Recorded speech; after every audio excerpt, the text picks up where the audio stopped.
Don't send me hate mail. I'm doing this strictly for educational purposes, okay?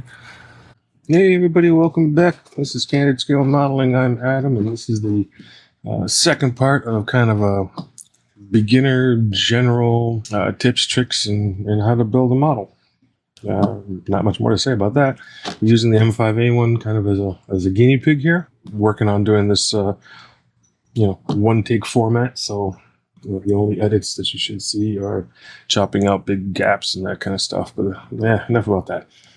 Anyways, so in the last video, just talked basically about what you were going to need and how you're going to move forward.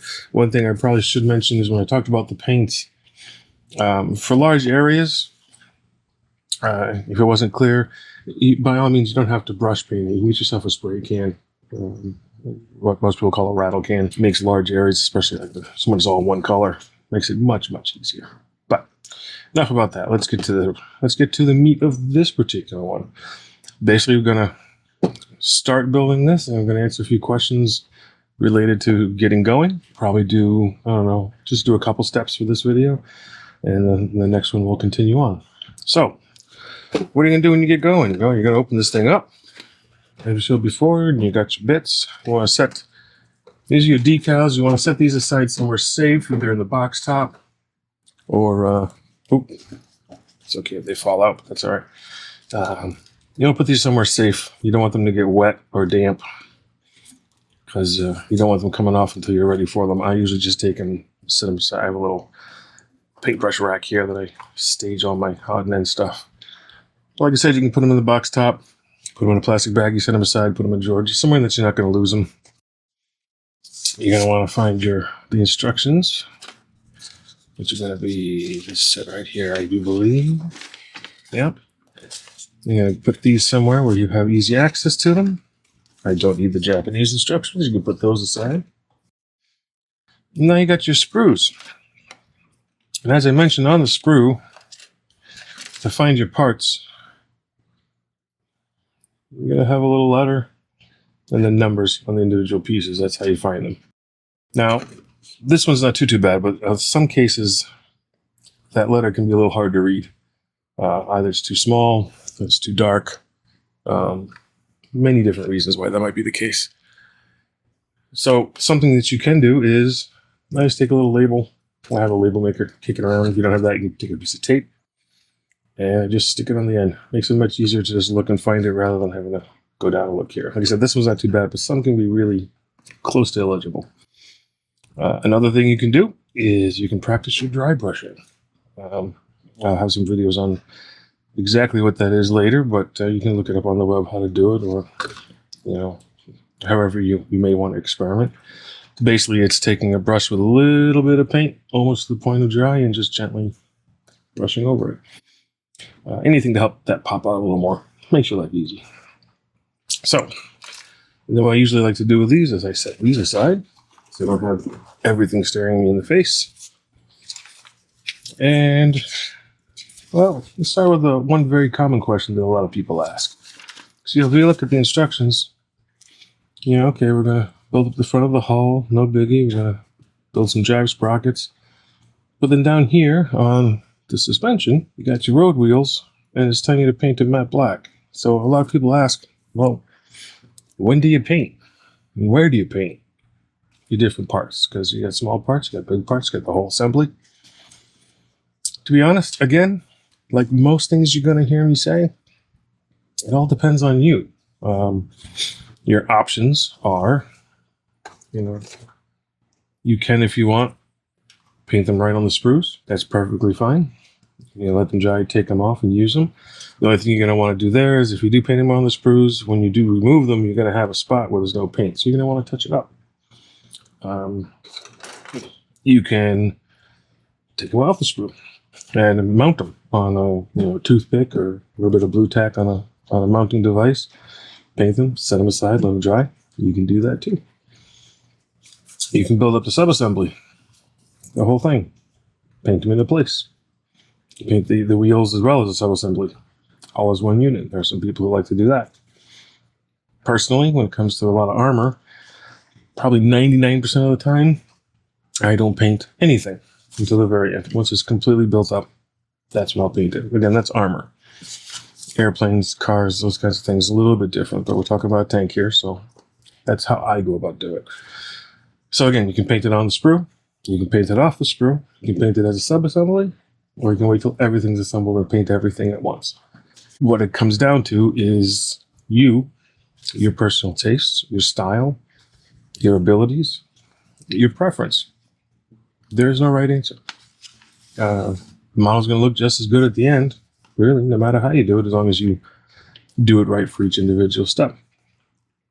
So, like I said, in this particular case, I'm going to be painting the whole thing at the end. But you definitely can paint as we go, as you go. If you're doing a different model, it doesn't matter. So yeah, those are your options there. Another question that I see a lot out there on the interwebs: when do you take the parts off? So like step one here, we're going to want a C4, an A26, an A27 in the lower hull. Again, a lot of it is how you like to work and your preferences.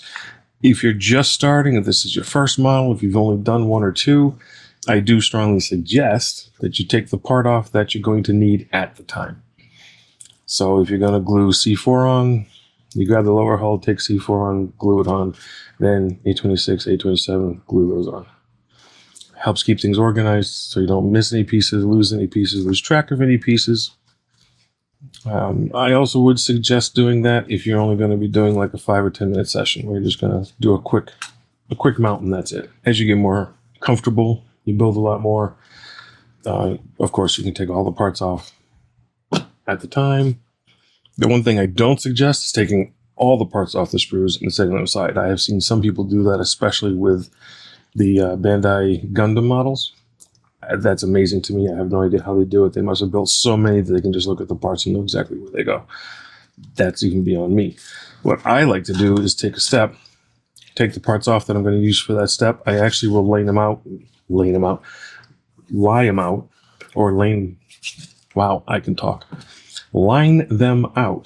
so that it kind of matches the illustration, and then I just build it.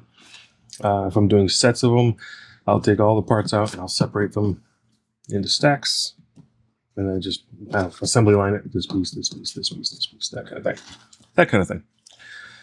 So, yeah, those are the first things. When do you paint, and how do you take the parts off? Hopefully that was somewhat helpful. I know it's going to make sound a little bit confusing because I literally, my opinion, my belief, and I haven't seen anything to change my mind. Just about everything when it comes to building models is personal choice. There are many different ways to do many different things. And what works for one person may not work for another person. All I can say is experiment, try different styles, try different techniques, systems. Find the one that works for you, or find one that resonates with you. And hey, I like that. Stick with it and go for it. There really are very few wrong answers when it comes to building this. There's going to be people out there who tell you that there are right and wrong answers. We'll get into that sometime down the future. I'm not quite ready to upset people quite yet, but I have some video ideas on that stuff. Nothing bad. So let's get building. So like I said, we got step one. Like I said, we got step one here. So we need the lower hull. And it looks like it's oriented this way. Yeah, we need a C4. So go here and we'll grab our, this is the one on the bottom. And we need a C4. So here's where you remove the part from the sprue. And like I said, you got two good options. There is a third option, but you will make people's heads explode if you do it. I will show it to you. And I hope I don't get a lot of hate comments when I do it, but we'll see. It might actually show how many people get this far in the video, because it does seem to rub people the wrong way. Anyways, if all you have is a hobby knife, that's perfectly fine. You know, find your part. So you got a C and you got a 4. So that's that part right there. And you're going to want to look to see where the injected plastic meets the part. So in this particular case, got these two little nubs. You really want to make sure how much of it is part and how much of it is just sprue. In some cases, these little tabs might be, part of the part. In this case, that's not the case. You want to lay it on a flat surface. If you have some kind of cutting mat, that is awesome. A table works just fine. And you want to get in the habit of somehow supporting the part itself before you snap off or cut off the piece. The reason for that is especially on smaller pieces, whether you're using a blade or the cutter over here, physics has a way of making those little parts go flying across the room. And it will happen to you eventually. It's going to happen to you someday. And that's when you'll be introduced to the carpet monster. Lives at everybody's modeling area, whether it's a workbench, whether it's a kitchen table, whether it's a countertop, whatever. As soon as you start building a model, a carpet monster moves in and is just waiting for those parts to go flying. So, you've been warned. It's nothing you can do. If it happens, you just feed the carpet monster. You go looking for it. Maybe he'll give it back. Maybe he won't. But yeah, that's just one of the pitfalls of the hobby. Anyways, support the part. And with your knife, you're going to want to get, let me see if I get a good shot of this. You're going to want to try and get as close as you can to the part. And you can just rock and snap it off. So same thing on the other side. Just rock and snap it off. Now every time you cut a piece off, you want to take a look. You want to see about the edges. You can feel it with your finger. That's a little rough. There's a little bit of plastic left behind where I cut. And that is where your sanding device comes in. And if I was better prepared, mine would be sitting right here. I got a sanding stick. There we go. Couple choices there. You can, if it's a big part, you can lay it flat and just kind of gently scrape it off.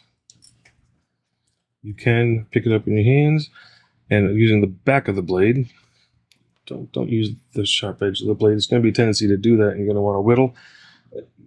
If you do, make sure you have Band-Aids on hand, because you're going to cut yourself. It's just going to happen. You're going to cut yourself. Anyways, you can take the back of the blade and gently scrape a little bit. You can feel it, see how it comes down. Yeah, it's not too bad. All right. And then you just take the sanding stick and just give it a couple quick little passes. It should feel relatively smooth. You can do this if you want. I mean, that is fine. That's how a lot of people sand. In a lot of cases, it's better just to go one direction. I don't know why. I don't know why this seems to work better. Maybe someone out there with a little more scientific knowledge of sanding can educate me why going one direction is better. But well, however you like to do it, again, this is just something I have found. It could be totally full of crap. So now you got your part, and you're going to come over here to your body. And according to the instructions, that's just going to set, make sure I got the right side up. Yep. This is going to sit in right here. It sits in there pretty good. One thing you're going to find, especially if you're doing Tamiya kits, or Tamiya kits, I'm not really sure how to pronounce it, Tamiya, the parts usually just fit, even on the older kits. I found more times than not, if I'm having trouble getting a part to fit, it's me, not the model. It does happen from time to time, but usually it's a very satisfying build because the part just fits. Other kits, varies, but that's one of the things about the Tamiya kits is they just fit, and you tend to get spoiled. But hey, that's part of life, I guess. So, how do you cement these things in? Well, if you ask anybody what is the proper way to apply liquid cement, they're going to tell you. You're going to want to, oops, let's get smooth. Get a little on your brush, and you just touch the seam like that. Both sides, you touch the seam, and capillary action is going to pull it right along the seam and pull it in. And that is the official way, I guess, to use the cement. Some people like to use minimal cement. I have trust issues, so I sometimes will put more on than I actually need. But hey, that's just me. So, that's one part. So the other part we need two more parts. Like I said, I was going to show you 3 ways to remove it. That's good. I got 3 parts right here. So let's see, A26 and A27. So we put our C aside. We grab our A. And there we go, 26, 27. So the other good way of removing the part is with snippers. And it's basically the exact same thing. The difference is you can actually get closer to the part, or you get really right up in there. And snip it right off. No pressure, or barely any pressure. And more times than not, you actually get a nice clean cut. And if you don't, you can actually take the snippers and kind of come in here and either scrape with the bladed edge, or you can just snip a little more. So that was 26, I believe. Yeah, it was 26. 26 goes on the right side. And they're oriented like this. And it's going to just set in. Oops. Just like that. See how that just fits? Now, I'm going to show you a different way you can apply the glue. While the popular, established, best way is to do the seam, hit the seam and let it run, the job of you and the glue is to get the glue on the model in such a way that it's going to hold the part. So really whatever way you want to do it is going to work. You can take the glue and run it along the edge. You're going to see it's be a little wet. You want it a little wet. And then you can take your part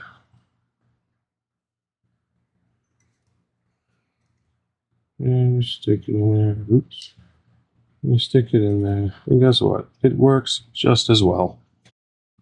So again, like I said, you got a seam here. You could hit the seam from the inside. You can do it from the outside. If you don't plan on painting, you do want to try and do as much of your gluing on hidden, so on the inside, the underside. However, if you plan on painting and you get a little bit of glue on the outside, that's okay. It really is. That's all right. If you get some glue on the outside of the model, just be careful not to work it. Don't use the brush to try and smooth it out. Don't use your finger to try to rub it off. And be very careful where you put your finger, because if you put your finger into the glue, you're going to have thumbprints. I think the first, dozen models that I've done all have thumbprints on them somewhere. And even now, I still end up with a thumbprint somewhere on the model. Enough of that, though. So what is this other way of removing the part? When we were younger, and we were kids, and we had these sprues, and we needed to get them off, we didn't have knives and all this kind of stuff. So how did we get them off? And again, I'm serious. Purists in the model world, please look away. Don't send me hate mail. I'm doing this strictly for educational purposes, okay? Is you take the part and you snap it off. You can twist it, and look at that. It comes right off. And then you can bend it, you can pull it, you can snap it. Oof, I think I just felt a tremor in the force when I did that. Jeez. The problem when you're doing that is you can get away with it. I don't know. You can do 20, 30 parts and get away with it, but you're going to hit one. Usually parts like this right here, or these little guys, but especially these long, skinny parts. You're going to start to flex those off, and they're going to bend in half. They're going to snap in half. All kinds of bad things are going to happen. So please, use an X-Acto, use snippers. Don't go start popping pieces off here telling you Adam at Candid Scale Modeling told me it's okay. This is one of the few cases that I'm telling you can do it. It's really not okay. But that's neither here nor there. So, but this is a good example. It's if you got your knife or your snippers, you can actually get right on that part and trim it right off close. And actually, that one didn't, surprisingly, that one came off clean. So, again, you just take your model, you take your part. This doesn't just apply to this model. It applies to all models. These are all, just how you do it. So this one I'm going to set in there. Like I said, you can just dab it on the seam. Boop. Dab it on the seam. Boop. That's it. I don't know if you can see it running through. I'll do it one more time. I don't need this much, but hopefully you can see it. Run along the seam. Let's see if I got a good angle here. I don't know if this will show or not. Maybe it did. And that's it. So that is the basics, the initial basics of building the model. All right. When do you paint? You can paint on the sprue, you can paint off the sprue, you can paint as a sub-assembly, you can paint fully assembled. It's whatever you're comfortable with and whatever you think the step dictates. If it's a really tiny part or it's going to be in a hard to reach place, paint it separately. Paint it on or off the sprue, but paint it separately. If you can build it up into a little sub-assembly and do it all at once, do that too. Or build it all together, complete at once, and paint it all at once. Totally up to you, totally what works for you. There is no right, there is no wrong, regardless of what anybody says. There's easier and more difficult. But again, some people find it harder to paint it all together. Some people find it easier to paint it all together. Bottom line is no right, no wrong. The way you like to do it. How do you remove the parts from the sprue? Like I said, X-Acto knife and just cut it off at the mount points. Sprue cutter, snip it off at the mount points. Or if you absolutely have to, twist it off, but really try not to do that because bad things will happen. And again, please no hate mail for that. And then how do you apply glue?